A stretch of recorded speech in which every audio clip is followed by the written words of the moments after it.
kita akan mengulas tentang Pancasila dan tantangannya, ya.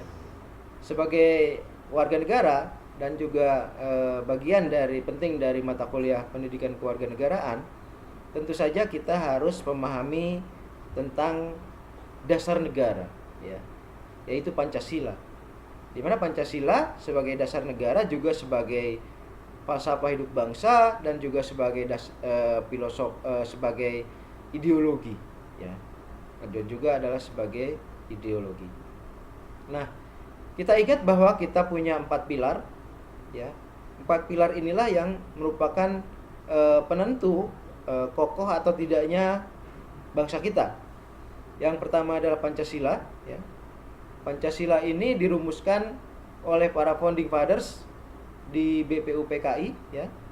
Dan para perumusnya adalah para bapak bangsa, antara lain Soekarno, kemudian Muhammad Yamin, kemudian Supomo, dan banyak lagi para founding fathers lainnya. Kemudian kita 4 pilar bagian kedua, yang kedua adalah UUD 45, yaitu konstitusi, ya. Konstitusi ini tentu saja mengacu pada Pancasila. Dan kemudian ada Bhinneka Tunggal Ika, di mana Bhinneka Tunggal Ika ini merupakan jargon, ya, bahwa meskipun bangsa kita itu berbeda-beda, meskipun bangsa kita itu beragam, tetapi adalah satu jua, gitu ya. Kemudian pilar yang keempat adalah NKRI, Negara Kesatuan Republik Indonesia, ya. UUD 45 hasil amandemen menetapkan bahwa NKRI itu sudah final, gitu ya. Dan kita hidup di dalam bangunan NKRI yang berlandaskan pada Pancasila, UUD 45, dan juga semboyan Bhinneka Tunggal Ika. Apa itu Pancasila? Pancasila itu pada dasarnya adalah prinsip-prinsip, ya, atau sila-sila atau nilai-nilai, ya. Kalau Anda sudah belajar Pancasila, tentu Anda sudah tahu, ya. Pertama adalah intinya adalah nilai-nilai ketuhanan. Kedua adalah nilai-nilai kemanusiaan. Ketiga adalah nilai-nilai persatuan. Keempat adalah nilai-nilai demokrasi, ya. Dan apa demokrasi khas bangsa Indonesia? Itu ada dalam salah satu topik yang saya pilihkan, yaitu sosiodemokrasi. Dan kemudian yang kelima adalah keadilan sosial bagi seluruh rakyat Indonesia. Prinsip kelima adalah keadilan sosial, gitu ya. Nah, kelima prinsip ini ditemukan atau digali oleh para founding fathers, ya, dari adat dan budaya bangsa Indonesia. Jadi Pancasila ini sebenarnya sudah ada di dalam dada manusia Indonesia, tetapi kemudian diekstraksi, ya, oleh para founding fathers dan mothers, ya, and mothers. Kemudian terlahirlah 5 sila ini, gitu ya. Nah, kalau Anda ingin lihat sejarahnya, Anda bisa lihat tulisan terkait dengan BPUPK, ya, atau BPUPKI, ya. Maka di situ akan dilihat proses dari penyusunan Pancasila. Jadi Pancasila bukanlah diciptakan oleh Soekarno misalnya, tidak, ya. Soekarno sendiri menyatakan, saya bukanlah pencipta Pancasila, tetapi saya adalah penggali, ya. Dia menggali nilai-nilai Pancasila dari adat dan budaya bangsa, ya. Kemudian tadi Pancasila itu sebagai ideologi, ya. Apa artinya Pancasila sebagai ideologi? Pancasila sebagai ideologi adalah, kita lihat, ideologi adalah ideos dan logos. Ideos adalah cita-cita, ya, atau ide atau gagasan. Logos adalah ilmu. Jadi ilmu tentang gagasan, tentang ide, ya, tentang cita-cita. Bagaimana menggambarkannya bahwa Pancasila sebagai ideologi itu Pancasila sebagai cita-cita. Kita mencita-citakan kehidupan bangsa yang misalnya bertuhan, ya, ketuhanan. Maka tidak ada seorang pun individu di dalam bangsa Indonesia yang tidak bertuhan. Tidak boleh ada individu yang ateis, atau tidak boleh ada individu yang menyebarkan ateisme, gitu ya. Karena kalau bertuhan atau tidak bertuhan kan sesungguhnya ada di dalam hati setiap individu. Dan tidak ada seseorang yang bisa menyelami hati seseorang. Artinya Yang tidak boleh adalah menyebarkannya. Ya, tidak boleh menyebarkan ateisme. Karena bangsa Indonesia adalah berideologi, bercita-cita sebagai bangsa yang bertuhan. Gitu ya. Ideologi atau cita-cita berkemanusiaan adalah bangsa Indonesia itu mencita-citakan kehidupan yang menjunjung tinggi hak asasi manusia. Ya. Tidak ada pelanggaran hak asasi manusia dalam kehidupan bernegaranya. Kalau misalnya masih ada konflik berdarah, sampai ada pembunuhan dan lain sebagainya, itu artinya bangsa kita sedang menjauh dari cita-cita, dari ideologi Pancasila itu. Tetapi ketika semuanya sudah reda, tensi politik sudah reda, maka kemudian semua kembali teringat kepada ideologi, kepada cita-cita Pancasila, dan kembali semua memegang hak asasi manusia itu, gitu ya. Kemudian ideologi ketiga, persatuan, ya, nasionalisme. Nah, bangsa Indonesia bercita-cita memiliki persatuan yang kuat, nasionalisme yang kuat. Nah, bagaimana cara membumikannya? Ya, kita harus bersama-sama mencari cara untuk membumikan persatuan, ya, membumikan nasionalisme yang kuat, gitu ya. Kita lihat misalnya bagaimana bangganya seorang Korea, seorang China kepada negerinya, bagaimana bangganya seorang Amerika kepada negerinya. Maka seperti itulah seharusnya seorang warga negara Indonesia kepada negerinya, gitu ya. Itulah cita-citanya, bahwa kita akan bangga, kita akan memiliki nasionalisme yang kuat, ya, baik kita sedang berada di dalam negeri ataupun sedang berada di luar negeri. Kemudian tentang demokrasi, ya, bangsa Indonesia punya demokrasi khas, yaitu sosiodemokrasi. Ya. Kita akan kita akan membahasnya secara lengkap nanti pada sesi sosiodemokrasi. Kemudian kita punya cita-cita keadilan sosial. Kita mencita-citakan kehidupan yang berkeadilan sosial. Ya. Nah, itu cita-cita. Ya.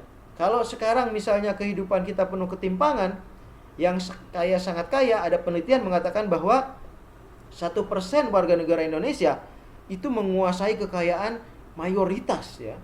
Mayoritas di kekayaan Indonesia. Itu kan luar biasa timpang. Itu tidak ada keadilan sosial di dalamnya. Itu artinya kehidupan bernegara kita belum sesuai dengan cita-cita, gitu ya. Nah, bagaimana cara membumikan itu? Maka tentu saja kita bersama yang akan mempelajari dan kemudian menerapkannya. Kemudian Pancasila juga sebagai dasar hukum, ya. Pancasila sebagai dasar hukum itu seperti apa? Pancasila sebagai dasar hukum, dia adalah sumber dari segala sumber hukum. Tidak ada aturan hukum, ya, yang boleh bertentangan dengan Pancasila. Dari mulai undang-undang dasar, kemudian undang-undang, peraturan presiden, peraturan pemerintah, peraturan daerah, dan aturan-aturan lainnya harus sesuai dan mengacu kepada Pancasila. Itulah arti dari Pancasila sebagai dasar hukum, ya. Bagaimana kalau ada perda-perda syariah yang bertentangan dengan Pancasila? Ya harus dibatalkan, ya. Sampai sekarang ada banyak sekali perda-perda syariah yang dibatalkan oleh Menteri Kementerian Dalam Negeri karena memang bertentangan dengan Pancasila. Oke. Pancasila sebagai falsafah. Apa itu Pancasila sebagai falsafah hidup bangsa? Pancasila sebagai falsafah itu artinya Pancasila merupakan hasil pemikiran sistematis yang mendalam, ya, dari para penciptanya, dari para penggalinya, di mana mereka menggali dari adat dan budaya bangsa Indonesia, gitu ya. Itulah Pancasila sebagai falsafah atau Pancasila sebagai falsafah hidup bangsa, gitu ya. Jadi Pancasila berperan setidaknya dalam 3 hal itu. Pancasila sebagai ideologi negara, Pancasila sebagai dasar hukum negara, kemudian falsafah, ya, Pancasila sebagai falsafah hidup bangsa, gitu ya. Oke, kemudian apa sih tantangan-tantangan yang dihadapi bangsa Indonesia sekarang ini? Nah, tantangan pertama yang dihadapi sampai sekarang ini, dari mulai era kemerdekaan, awal kemerdekaan, itu adalah tantangan ideologi, ya. Misalnya banyak juga warga negara Indonesia yang mencita-citakan Islam sebagai dasar negara, Islam sebagai ideologi.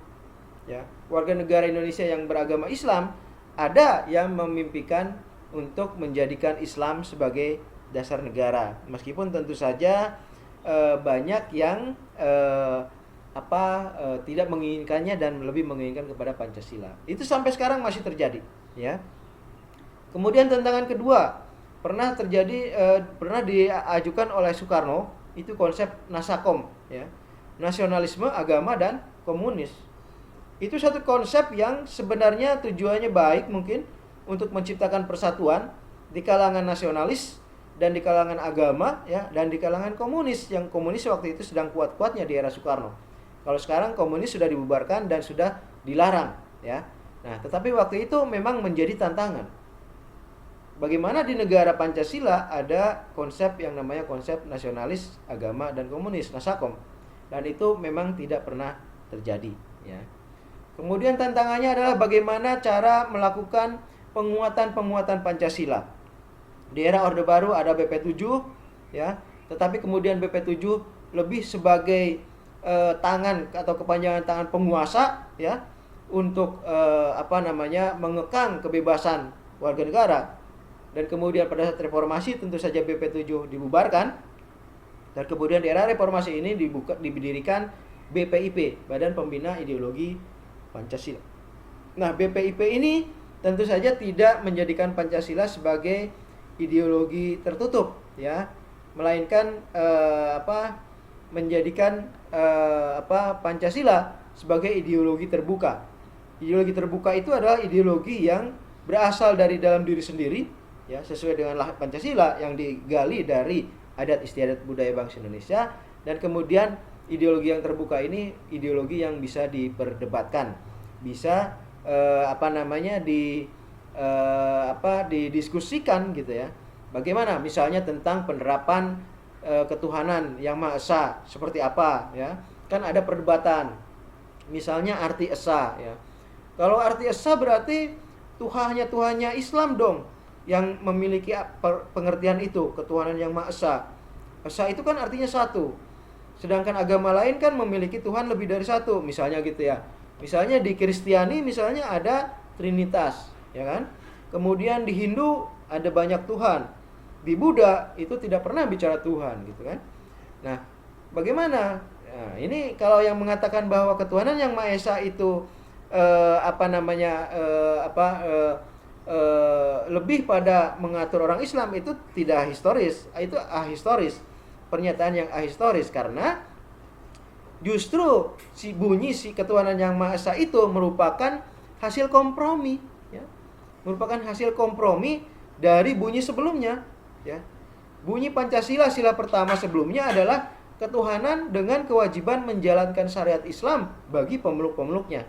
Nah, itu yang merupakan diskriminatif karena hanya mengatur orang Islam. Kemudian itu diprotes oleh para founding fathers yang beragama non-muslim, ya. Dan kemudian sebagai komprominya adalah ketuhanan yang Maha Esa.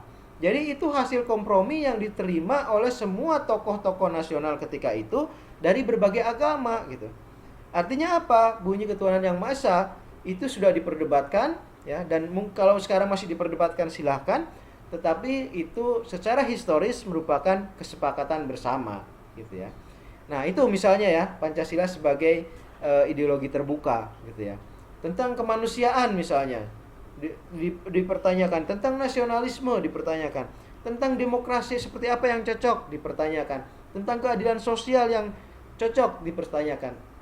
Itu boleh diperdebatkan dalam kondisi demokrasi kita sekarang ini, ya. Pancasila sebagai ideologi adalah sekarang ini Pancasila sebagai ideologi yang terbuka yang bisa diperdebatkan, gitu ya.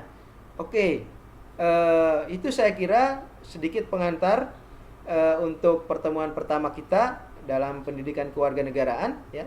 Kita memulainya dengan membahas tentang Pancasila, karena ini Pancasila merupakan fondasi kehidupan bernegara, gitu ya.